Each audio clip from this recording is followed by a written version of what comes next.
Hora de análise. Luiz Henrique Ferraz, advogado, conselheiro da OAB São Paulo.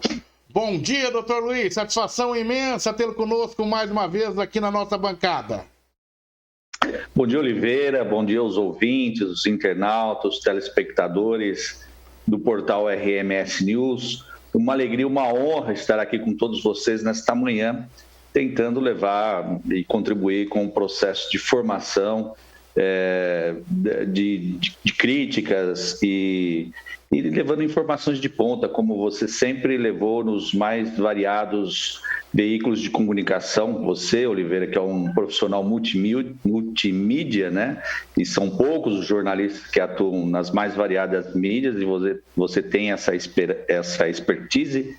E nos alegra muito por conta que é uma pauta aberta, nunca teve censura e, por isso, repito, informações de ponta e verídicas e contribuindo com a formação dos nossos ouvintes, telespectadores. Um abraço a todos, uma ótima sexta-feira a nós e um ótimo dia de trabalho. Ô, doutor, sempre agradecido a vocês aí. Eu vou fazer um decreto pela primeira vez proibindo elogiar o âncora. Então eu vou ficar constrangido. Quem merece elogios aqui são vocês, né? Sempre. Como eu fiz agora há pouco ao doutor Márcio Leme, presidente da OAB, que estava conversando com a gente, inclusive fez referência a você, viu, Luiz? Também pelo seu trabalho, sim, pelo seu empenho na questão aí da inauguração da nova sede da OAB na próxima segunda-feira. Então foi muito interessante todo o registro que fez o doutor Márcio Leme, falando do seu trabalho, do Gozuco, doutor Delgado, né, e do empenho. Um sonho, né? E ele dizia o seguinte, que ele realmente só entrega, né? Nesse momento aí, ele humildemente coloca assim, a gente sabe que não é bem assim, mas que é um esforço de todos vocês. Ele diz o seguinte, olha, eu apenas estou entregando, mas é um trabalho que começa lá atrás, com o doutor Américo, passa pelo Delgado, teve a primeira mulher que foi presidente da OAB também, em Sorocaba, né? Doutor Gozuco. Sim, a Dini. E daí segue. Então, eu já aproveito aqui, parabenizo você também nessa questão, em relação ao seu trabalho, ao do doutor Gozuco e de toda a diretoria da OAB. E vamos... Um sonho que, especificamente da casa, é um sonho que começou desta casa, né? Em 2010, com a aquisição de terreno na nossa gestão, quando era o presidente Alexandre Gozuco. De 2010 até agora, 2021, várias fases se cumpriram, né? E cada um deu a sua contribuição. E um fato marcante também foi em 2018, quando foi aprovado no plenário da OAB São Paulo, quando atuávamos como conselheiro, como atuo hoje ainda, eu, o conselheiro Delgado Lopes e o Alexandre Gozuco conseguimos, numa batalha homérica, com outros no debate, como é um plenário, né, como são as câmaras, tudo, aprovar Sorocaba, a tão sonhada Casa de Sorocaba. E essa casa era para ser em Guarulhos, e nós conseguimos trazer por Sorocaba, aprovamos no final de 2018, e foi feito o contrato com a construtora, e daí a vida segue. Está aí a mais bela casa da advocacia do país, que vai servir não só a Sorocaba, mas toda a nossa região, porque em Sorocaba é sede regional, pois temos o TED, Tribunal de Ética e Disciplina, temos a CAASP, uma farmácia maravilhosa que vai ser instalada, já está instalada, e também o Conselho Regional de Prerrogativas. Então, Sorocaba é referência para toda a nossa região metropolitana, assim como o portal RMS News é referência para toda a nossa região. E a nossa casa, a mais bela do país, vai ser inaugurada na segunda-feira, agora dia 19, e como bem disse o presidente Márcio, que eu cumprimento pelo trabalho, pela dedicação, obrigação de todos nós, dirigentes de ordem, né? Mas é sempre bom reconhecer o trabalho e toda a sua equipe, né? E eu queria também reconhecer, se me permite, Oliveira, rapidinho, o trabalho também da diretoria de 2010 que muito atuou na aquisição desse terreno aí, que foi o Fábio Sense, a Cris Pineda, o Fontão e o Leitão, desculpa, o Fontão pertencia a outra diretoria. E pela luta histórica e na aquisição, e aí foram se seguindo todos os trâmites. Muito obrigado, falei demais já. Não, tudo que se fala aqui da parte de vocês é super bem-vindo, super proveitoso. Quem fala demais é o âncora em alguns momentos aqui. Vamos lá, vamos para os assuntos que estão na pauta aí, mas esse registro é importante. O que eu falei para o doutor Márcio Leme, eu sou grato a vocês pelo apoio, né? E eu posso dizer que entre aqueles que me deu respaldo para chegar até aqui está essa equipe de advogados, você, o Gozuco, Claudinei, e aí vem, né? A Emanuela, aí outros foram, né? Todos vocês, né? A nossa equipe de formadores de opinião. 90% da nossa equipe é composta de advogados, né? Nunca disseram não. Sempre disseram sim. Até quando enfrentaram barreiras, né? Eles diziam, vai ser sim. E assim a gente é muito grato. Doutor, vamos lá. Vamos aqui, saímos do social, agora vamos aqui pro bate-pronto do dia. A Secretaria da Educação deu início na quarta-feira às inscrições de candidatos à eleição para a composição no Conselho de Alimentação Escolar, o CAI, órgão colegiado de caráter fiscalizador permanente, deliberativo e assessoramento que tem por finalidade acompanhar o controle sobre a distribuição, transferência e aplicação dos recursos públicos destinados à alimentação escolar. A inscrição vai até o dia 23 de julho. Você é uma pessoa inteligente e sabe que quando eu enviei essa notícia toda cheia de detalhes, falou, Oliveira se mandou a notícia, não é muito clara, mas ele tem alguma pergunta aí para puxar aí. Sinceramente, se eu pegar essa notícia em detalhes, eu não vou conseguir interpretar o que se quer, mas consigo chegar a um núcleo do que pode ser. Um órgão de fiscalização da merenda escolar. Importante, né? Todo o sistema de fiscalização. Mas nós já vivemos aí, inclusive em Sorocaba, foi montado aí em Sorocaba, nós tivemos um dos maiores processos de desvio de recursos destinados à merenda escolar no estado de São Paulo.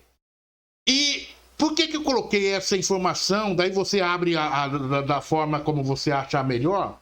Porque nós tivemos agora vivemos a pandemia e eu vi o esforço de alguns parlamentares na tentativa de fazer essa transição entre aquilo que era presencial, entre o presencial e esse momento à distância que nós estamos fazendo, tendo em relação à merenda escolar, né? E o que aconteceu? Praticamente, não sei se estamos no fim, no meio, onde nós estamos dessa pandemia, mas muito, ou seja, a merenda que era para chegar até os nossos estudantes, aonde eles estão, acabou não chegando em muitos casos. E eu pergunto para você, qual que é a visão que você tem desses conselhos? O que deve melhorar em si, né, em relação a essa questão da merenda escolar? Porque dizem que merenda escolar e saúde é um dos setores de maior corrupção que existe no país, né? Se é ou não é, ainda não posso te afiançar. Entretanto, o que eu ou não quero afiançar nesse momento, né? Mas a gente observa. Como que você vê essa notícia, a importância desse conselho à alimentação escolar? Até que ponto esses conselhos, de fato, eles conseguem fiscalizar sem ter apenas que pedir a bênção do administrador de plantão, doutor? Oliveira, toda vez que há participação popular é importante. a grande e quando se faz na forma de conselhos. Os conselhos foram situações criadas juridicamente para dar maior transparência, para aumentar o poder de fiscalização junto à administração pública, enfim. A grande diferença é se o conselho tem poder de decisão, se ele é deliberativo. Se ele é apenas consultivo, é meramente mais um conselho para cumprir cota. E um outro grande problema que a gente observa também é a questão do aparelhamento dos conselhos. O que quero dizer com isso? É que pessoas mal intencionadas vão para os conselhos, se candidatos são eleitas e têm poder de voto, né? E também gestores, lógico que há uma previsão de participação de gestores, de funcionários públicos, de entes comissionados, de pessoas comissionadas comprometidas com determinada gestão, com determinada ideologia ou com aquele plano de governo, que também vão para os conselhos e atrapalham, né? E de toda sorte é o que temos e temos que trabalhar com essa situação. Eu vejo assim muito importante que a sociedade civil se organize para que candidatos sérios e que candidatas sérias que dominam o assunto de segurança alimentar possam se eleger, né? Possam estar presentes nesses conselhos para fazer uma boa gestão, porque a gente sabe, graças a Deus, nós, temos aí uma certa tranquilidade em casa, né, para se alimentar. Todavia, a gente sabe que boa parte da população utiliza-se da merenda escolar para manter propriamente a sua refeição diária, os seus níveis de ingestão de caloria e de proteína. Então, isso é fundamental, tanto é que na pandemia, num primeiro momento, não houve esse tipo de, em alguns estados, demorou, outros implementaram que a criança ou o adolescente pudesse ir para a escola aberta para se alimentar, porque essa é a realidade do nosso país. Então, é fundamental essa eleição, que as pessoas se candidatem, aqueles que dominam, que gostam do assunto, é um assunto fundamental, porque a primeira coisa que faz, meu filho não toma café, ele está com 22 anos, ele vai tomar café ali por 10, ele levanta 7 horas, 6h30, não toma, eu já tomo café. A primeira coisa que a gente tem que fazer é se alimentar. Eu venho de uma história que o corpo precisa eu me acostumei assim, se eu não tomar café, não almoçar, não jantar, não tem vida, não tem pensamento, você vai sofrer grandes consequências. Então, é um assunto de suma importância. É a existência do ser humano, dos fatos do ser humano existir é se alimentar. Então, por isso que o assunto parece que não é importante, ou às vezes as pessoas não dão a importância que tem, mas é fundamental. Eu acho que aí você colocou o núcleo da questão e eu busquei e vai de encontro àquilo que você coloca. O conselho, ele é deliberativo. Em sendo deliberativo, ocorre o quê? E tem poder de decisão, de veto, né, de conduzir uma política pública, de ser ouvido, né? Então isso é fundamental. Às vezes também os gestores não estão nem aí, né? Tratoram, né? Naquilo que eu te falei, quando o conselho ele é aparelhado, o número de votos tende a certa ideologia, tende a certa situação que não condiz com o interesse público, com o interesse daqueles que são os mais necessitados. Infelizmente, né? Essa é a realidade. Por isso que é fundamental que essa eleição ocorra de forma transparente, que não seja aparelhado e que a gente tenha bons frutos desse conselho nas diretrizes, na formação de políticas públicas destinada à merenda escolar, destinada à alimentação, destinada à segurança alimentar. Importante. Me fez entender e compreender esse cenário. Obrigado, doutor Luiz Henrique Ferraz. Porque muitas vezes a notícia vem truncada e a gente não consegue ter uma interpretação. E você, com seu conhecimento, nos deu aí uma visão completa do que se pretende nessa questão.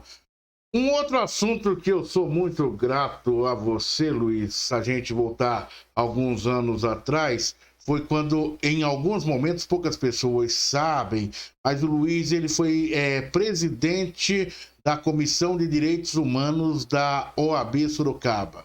e por inúmeras vezes, pós-programa da Rádio Cacique, em até outros momentos, o Luiz me mostrou qual que era o papel das equipes de direitos humanos, né? A abrangência das áreas de atuação. Então, e isso a partir dali, inclusive eu tive a oportunidade de ganhar 3 prêmios de direitos humanos da Asi Scheffler, né? Isso foi muito importante, justamente com o nosso querido amigo e professor Luiz nos fazendo compreender a extensão de todo esse papel dos direitos humanos. E eu coloco para você e faço essa observação, porque temos uma notícia aqui hoje, que é recorde de letalidade policial, aumento nos assassinatos em pleno ano de pandemia, diminuição de crimes patrimoniais,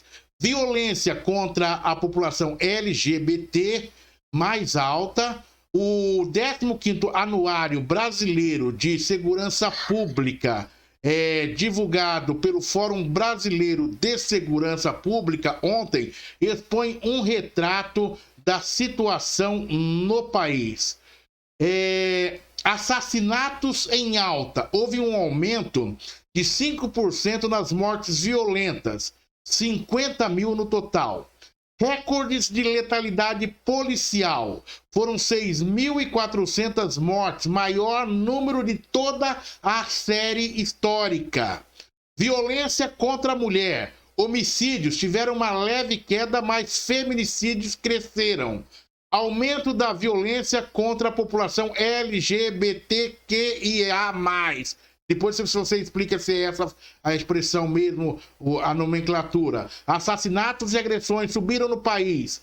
Altas nas mortes de crianças e adolescentes. Mais de 6 mil morreram em 2020. Aumento de armas em circulação. Houve explosão de registros. São 1.200.000 armas nas mãos de civis. Redução dos crimes patrimoniais. Houve queda de roubos a pessoas, casas, veículos e cargas. Queda no número de pessoas desaparecidas. O número caiu mais de 20%. Queda nos gastos de segurança. Foram despendidos quase 2 bilhões a menos na área. Superlotação no sistema prisional. Apesar do déficit de vagas menor, a situação é crítica. Taxa de mortes violentas por habitantes aumentou 4% em 2020. Taxa de mortes violentas por habitante aumentou 4% em 2020. Assassinatos em alta. Houve um aumento no número de mortes violentas, intencionais, ou seja, os homicídios, os latrocínios, as lesões corporais, seguidas de mortes e as mortes em decorrência de intervenção policial. Foram 50.033 em 2020, ante 47.742 no ano anterior. Um aumento de 5%. As maiores taxas de mortes a cada 100 mil habitantes foram registradas nos estados do Ceará, Bahia, Santa Catarina e Minas Gerais. Os números aí estão, doutor Paranazzi. O que é isso aí? Guerra civil. Matamos mais do que países que estão em guerra, né? Sociedades que estão em guerra, ou a guerra declarada ou as revoluções internas.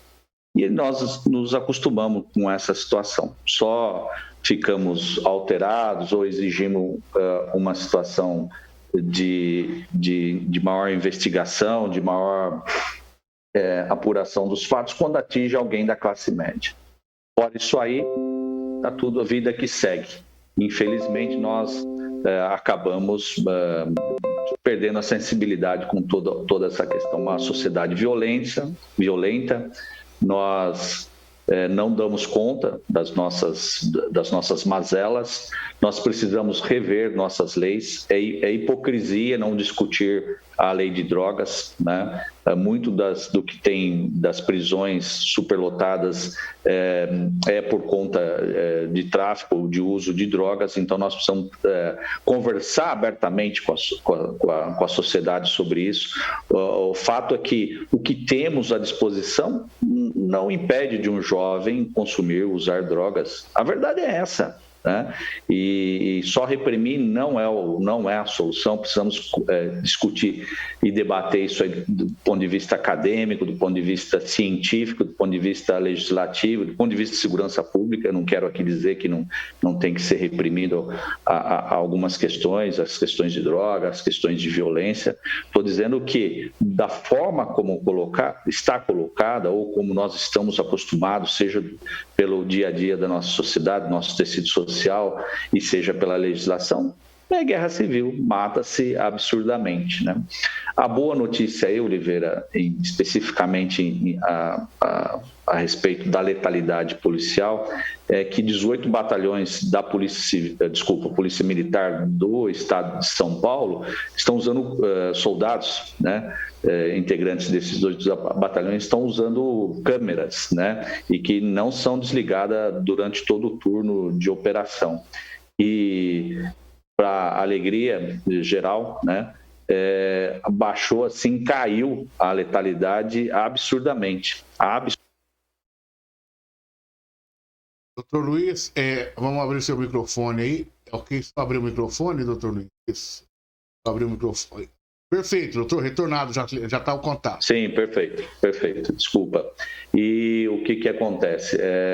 A utilização das câmeras foi um advento muito importante. Aí as pessoas vão falar, vamos parar de matar bandido, né? Porque essa discussão é uma discussão muito rasa. Alguns são guindados ao crime, não é fácil, e às vezes tem uma troca de tiro mesmo, e que ocorre o evento morte, seja da polícia, seja daquele que está praticando o crime. Mas muitos são inocentes, alguns são inocentes. Então, mal sabe a dor que sente uma família de um ente querido que foi morto e é um trabalhador, é uma pessoa que igual ao meu filho, igual a você, a tua família, o meu pai, minha mãe, enfim. Nós não podemos conviver, não podemos aceitar certas situações. E para finalizar a temática de direitos humanos, o quanto é importante e órgãos sensacionalistas de imprensa falar porque os direitos humanos foi lá, porque isso, aquilo, não sabem a importância. E aí eu devolvo para essas pessoas e para certas pessoas também que pensam de forma arbitrária. O próprio deputado federal que esteve preso recentemente, acho que se encontra ainda em prisão domiciliar, acho que já foi revogada a prisão domiciliar, que é o Daniel Silveira, que é um deputado da base bolsonarista. Ele tem um posicionamento e tranquilo quanto os posicionamentos dele, está dentro daquilo que se diz liberdade de expressão, que não pode ultrapassar. Né? Ele mesmo se vendo injustiçado pela decisão do Supremo, ele falou que vai recorrer à Corte Interamericana de Direitos Humanos. Então você observa que pessoas, né? Colocar isso para a sociedade, falar, o deputado Daniel, você critica tanto a questão de direitos humanos e foi se socorrer lá, né? O que aconteceu com você? Então, para você ver a importância. E para finalizar, Oliveira, eu sei que o tempo é escasso, quando uma sociedade consegue discutir abertamente temas tão sensíveis e tão importantes da temática de direitos humanos, nós vamos atingir um nível maravilhoso de sociedade, de justiça social, de bem comum, e vamos aprender a conviver e respeitar as diferenças e as minorias. Isso é fundamental para ter paz social e para nós evoluirmos e ter qualidade de vida, melhorar o nosso IDH. Isso, ao meu ver, é fundamental, um tema sensível. Mas, infelizmente, a discussão no país é muito rasa, beira a hipocrisia. Exato. Não, o assunto é é complexo. E tem horas que a gente se enrosca nas palavras, viu, doutor? Porque a gente também, quando vai falar esses assuntos, tem que pisa em casca de ovo, né? Para colocar e não sofrer determinadas agressões vazias e vagas. Então, até as palavras que a gente usa, a gente coloca com cautela.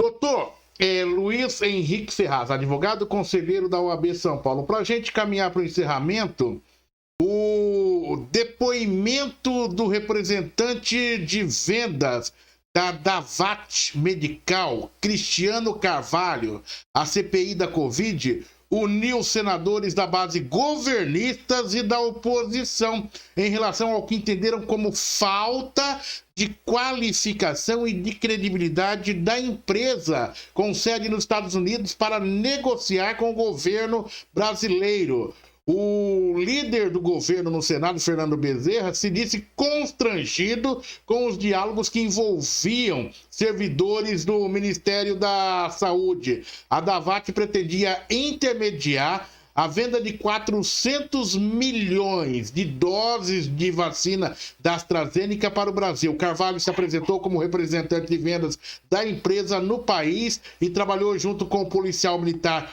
e vendedor Luiz Paulo Dominguete em busca de contatos no Ministério da Saúde para viabilizar o negócio. Essa CPI é muito criticada. Setores do governo dizem que ladrões tentando achar erro no governo, críticas ao Renan Calheiros, ao presidente.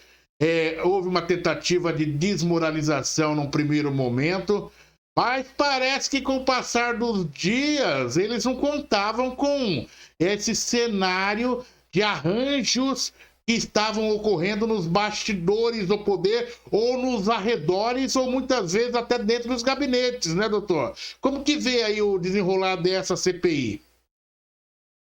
Olha, eu vejo, em que pese algumas acusações contra alguns membros da CPI, né, eu vejo como uma ferramenta importante, se bem conduzida. É uma ferramenta de investigação. Nós estávamos falando agora há pouco sobre os conselhos e o caráter deles, se são deliberativos, se são apenas consultivos ou opinativos. Então, são ferramentas que estão aí à disposição. A CPI é uma ferramenta, um instrumento legal previsto em legislação. Se bem conduzida, se bem instalada, as coisas fluem e se investiga, né? Porque é uma comissão parlamentar de inquérito. O inquérito é para investigar e é para apurar um fato. Nós, cada dia que passa, ao meu ver, fica demonstrado que o governo federal não quis comprar a vacina da Johnson, né, e outras, porque tinha uma preferência por uma, que era aquela indiana. Agora se fala muito americana, indiana, chinesa, russa, enfim, mas aquele da Covaxin, do consórcio. E é uma pena que os cientistas, os médicos, as autoridades sanitárias ficaram à margem desse processo, né? Sob a gestão do general Pazuello, que tudo isso aconteceu, boa parte do que aconteceu dentro da gestão dele ficou a cargo de um militar, né? de um PM, acho que de Minas Gerais, um reverendo e também um general, uma parte da negociação com a Davat, que é uma empresa, entre aspas, de fachada, uma empresa que não tinha habilitação. E no caso específico da vacina inglesa AstraZeneca, que é o que ela prometia, 400 milhões de doses, a AstraZeneca, o laboratório, todo o aparato que tem lá na Inglaterra, falou claramente que não negociava com nenhuma empresa intermediadora, só com governos. Então, um absurdo.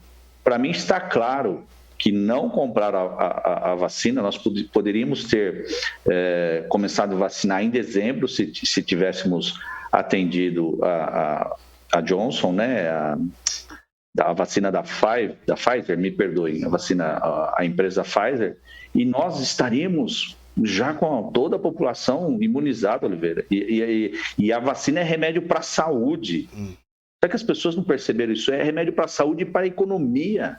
É simples.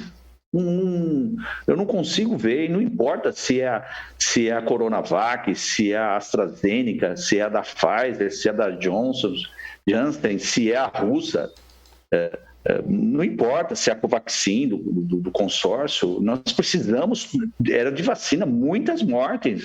Tem um cientista, um sanitarista, um médico sanitarista, inclusive nascido aqui em Sorocaba, que é o Vecina, que participou da fundação do SUS, que as pessoas criticam muito, mas agora viram a importância do SUS, que é semelhante ao SUS. Na Inglaterra nós temos um plano de saúde, um sistema igual ao do SUS, que funciona bem também, que é público. Espero que as pessoas nunca mais critiquem o SUS. E aí, voltando no Vecina, que é aqui de Sorocaba, um sanitarista, e participou também da fundação da Anvisa, ele falou, desde maio, qualquer morte que ocorreu é culpa do governo federal, porque nós temos capacidade de vacinar 70 milhões de brasileiros por mês. E ele fez o cálculo de dezembro até maio, até abril, dava para toda a população brasileira estar vacinada. E ele disse assim, se tivéssemos também tomado cuidado de cada 5 mortes que ocorreram antes disso, se tivéssemos tomado cuidado com o distanciamento social, com o uso de máscara, enfim, desenvolvendo políticas públicas de conscientização, 4 mortes seriam evitáveis. Não chegaríamos nunca a esse número de 530 e poucos mil. Então, é muito triste o desgoverno, a falta de responsabilidade, e mal sabe a dor das pessoas que perderam entes queridos. E também aqueles que sobreviveram às sequelas. É importante dizer das sequelas. Ficam sequeladas por um tempo. E às vezes a gente não sabe, tudo é muito novo ainda, né? Quanto tempo essas sequelas vão durar no nosso sistema, na fisiologia do corpo daqueles que apresentam. Então, é um absurdo a gestão, tem que ser punido exemplarmente todos aqueles que têm culpa. E a CPI, voltando ao tema aí, a CPI tem um papel fundamental para esclarecer, uma vez que o Ministério Público, que devia fiscalizar, que devia investigar, a Polícia Federal abriu, vamos ver o teor da investigação, porque a Polícia Federal também, em certas unidades, parou de prestar um serviço de excelência e age de acordo com ordens superiores que não são aquelas mais adequadas para um sistema de investigação, um sistema de levantar a verdade. Então, espero que esses 2 órgãos, além da CPI, atuem e apurem e punam. Nós estamos com 530 mil vidas ceifadas e mais sei lá quantas sequeladas. É muita tristeza. Então, eu espero que as instituições funcionem bem e possam responsabilizar quem é que de fato deve responder por essa situação macabra, essa situação triste em nosso país. Doutor Luiz Henrique Ferraz, analisando os principais assuntos do dia. O que me chama a atenção nesse caso, doutor, é a força desse cabo, hein? No quartel, muitas vezes, o cabo é pisoteado. O cabo, como dizer, muitas vezes é colocado abaixo do próprio soldado, né? Dentro do processo hierárquico pelos seus superiores. Mas esse cabo do palácio, esse cabo tinha o poder de negociar um contrato nesse valor.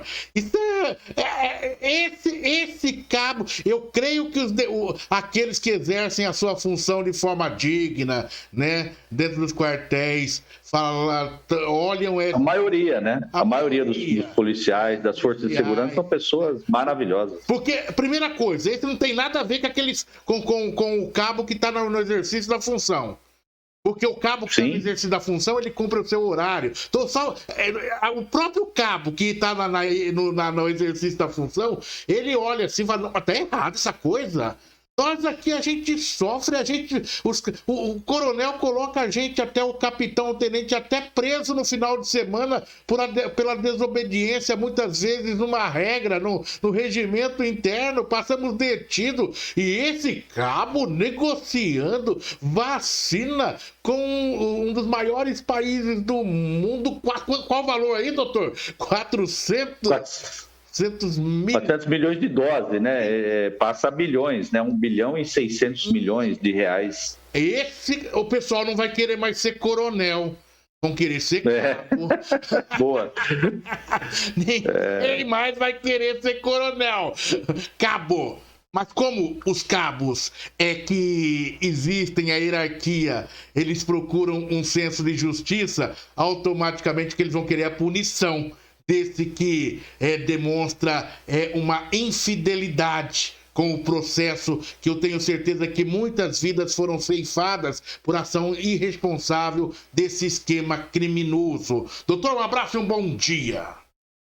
Oliveira, me permite 30 segundos só para falar dos policiais que são mortos em serviço, senão daqui, porque nós temos que ter essa preocupação com eles também. E muitos deles... Pode ficar à vontade, doutor. São trabalhadores como qualquer outro, né? Só tem família. A câmera aí, por favor, pessoal. Isso aí, maravilha. Então, os nossos policiais também são mortos em serviço e muito fora do turno dele, né?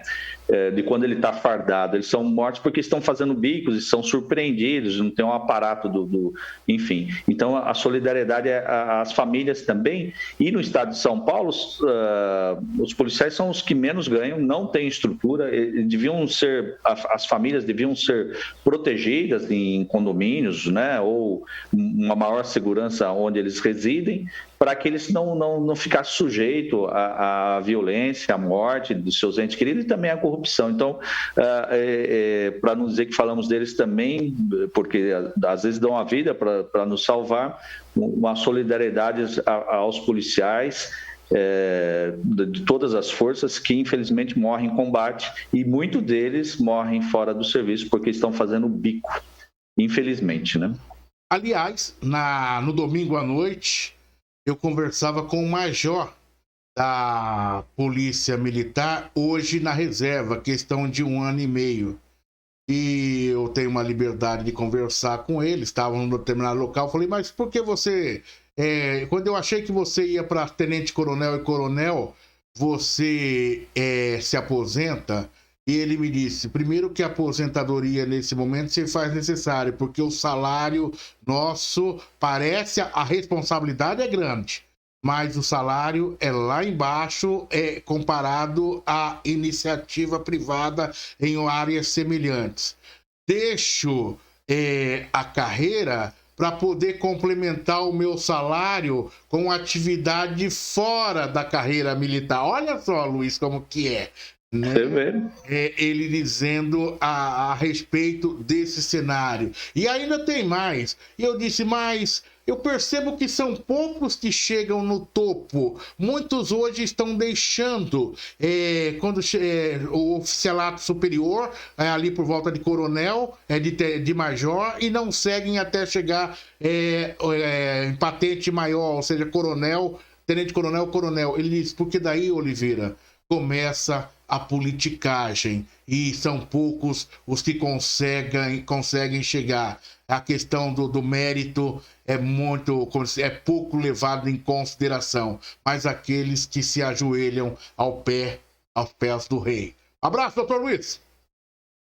Um abraço, Oliveira, obrigado aí pelo espaço, um abraço a todos os nossos ouvintes, internautas, telespectadores, que Deus continue nos iluminando, e nós temos os índices, graças a Deus, estão caindo de contaminação, de morte, de internação, todavia não passou ainda a questão da contaminação, então cuide-se, use máscaras, mantenha o distanciamento social, dá para fazer as coisas com um certo cuidado, dá para fazer e não se expor até a gente zerar ou chegar perto de uma situação ideal dentro da pandemia. Um forte abraço a todos, obrigado. Abraço, que é o dia longo ainda, viu, doutor Luiz?